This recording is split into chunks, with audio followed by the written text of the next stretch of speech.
झाड़ू कर दे सुकन्या को। ये है तो भाई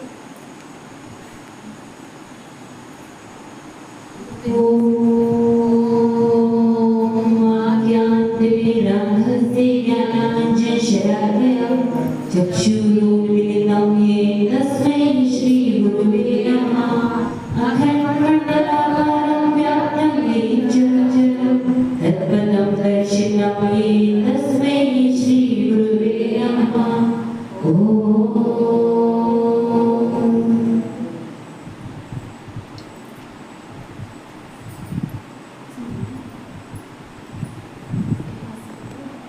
साध्वी जी जरा बोल दीजिए कि भागवत आरंभ हो गई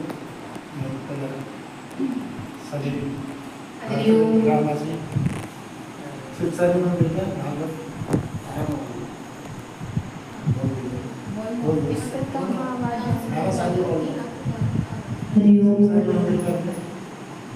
सभी भक्त भागवत की कथा श्रवण करने के लिए शिव सैनी मंदिर में आ जाएंगे। भागवत कथा आरंभ होने जा रही है।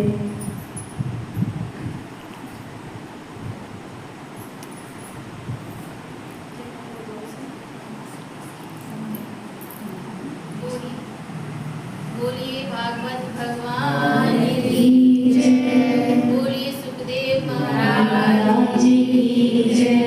बोलिए भारत माता की जय। बोलिए गौ माता की जय। बोलिए सभी गुरुजनों की जय। बोलिए परम गुरुदेव की जय। बोलिए गंगा मैया की जय। बोलिए सरयू मैया की जय। बोलिए सभी संतों की जय।